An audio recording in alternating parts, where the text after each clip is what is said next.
তোমাদের দেখিয়ে দিচ্ছি। আজকে সকালে যখন আমি ঘুম থেকে উঠি তখন আমাকে বিভিন্ন কন্টেন্ট ক্রিয়েটর বলতাছিল যে অ্যাডভান্স গেমিং এর কি হয়েছে। আমি আমার চ্যানেলে যখন ঢুকি তখন সবাই কমেন্ট করতেছিল অ্যাডভান্স গেমিং এর কি হয়েছে। বিষয়টা দেখার পর আমি সরাসরি অ্যাডভান্স ভাইরে এসএমএস দিই, ভাই আপনি কই। পরে আমি তার আশেপাশে সকলের কাছে এসএমএস দিই, সবার কাছে জানতে চাই। পরে আমি জানতে পারি আপুর কাছ থেকে, তার অ্যাডমিন, তার ম্যানেজার, তার বন্ধু, সবার কাছ থেকে যে অ্যাডভান্স ভাই আর আমাদের মধ্যে নাই। দেখো আমরা একই কমিউনিটির মানুষ।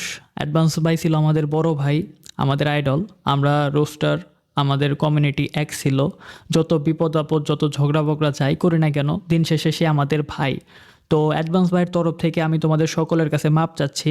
ভাই যদি কাউকে মনে কষ্ট দিয়ে থাকে, যে কোনো কন্টেন্ট ক্রিয়েটর হন আপনি, আপনাদের সবার কাছে আমি হাত জোর করে ক্ষমা চাচ্ছি ভাইয়ের তরফ থেকে। ভাই এখন পারবে না, তো ভাইয়ের তরফ থেকে আমি চাচ্ছি যদি ভাইয়ের কথাবার্তা বা কোনো কিছু, কোনো ভিডিওর কারণে আপনাদের কষ্ট লেগে থাকে, ভাইকে ক্ষমা করে দিবেন। অনেকেই এখনও কনফিউজড, আমি নিজেও ভাই বিশ্বাস করতে পারি নাই। আমার পোস্টগুলো আমি সবার পরে দিছি, আমি আমি আমি বিশ্বাস করতে পারি নাই। যার সাথে আমি 2 দিন আগে কথা বললাম, ভালোভাবে কথা বললো, বিভিন্ন বিষয়ে আমার জানাইলো সাকিব এইভাবে ভিডিও বানাবে, এইভাবে এইটা করলে এইটা হয়, এটা করলে এটা হয়, সেই মানুষটা কেমনে হুট করে আমাদের সাইডে চলে যায়, আমি আসলে বিশ্বাস করতে পারি নাই। আমি কনফার্ম না হয়ে আমি তোমাদের বলতে চাই না। আমি নিজে মনে প্রাণে চাচ্ছিলাম যে মানুষ যেটা বলতেছে সেটা জানি মিথ্যা হয়। আমি নিজে মনে প্রাণে চাচ্ছিলাম যে এইটা জানি কোনোভাবে সত্যি না হয়, কিন্তু এটাই সত্যি।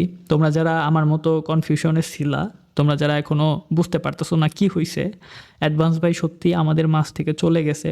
অ্যাডভান্স ভাই আর আমাদের এই পৃথিবীতে নাই। তো ঘটনা যেটুকু জানতে পারলাম মালয়েশিয়ান সংবাদ মাধ্যমে, তারা জানাইলো মালয়েশিয়ান একজন নাগরিক, সেনা সদস্য, সে আনুমানিক বয়স 30 থেকে 31 হবে।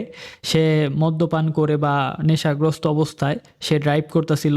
অ্যান্ড বিপরীত সাইডে আমাদের ভাইয়ের গাড়ি ছিল, অ্যান্ড সে ছিল প্যাসেঞ্জার। সামনে ছিল সে, কিন্তু সিট বেল্ট লাগায় নাই, যেটা তোমরা শুনতে পারছিলাম ভিডিওর শুরুতেই। তো অ্যাক্সিডেন্ট করার কারণে সেই জায়গায় গুরুতর আহত হয়, তাকে হসপিটালে নিয়ে যায়। হসপিটালে নেওয়ার পরেই আমাদের ভাই আমাদের এই দুনিয়ার মায়া ত্যাগ করে চলে যায় আমাদের ছেড়ে। ভাই আমরা আমাদের ভাইয়ের জাস্টিস চাই, আমাদের ভাই সে জানি সঠিক বিচার পায়। অ্যাডভান্স গেমিং তো অডিয়েন্সের জাস্টিসের জন্য অনেক লড়লো।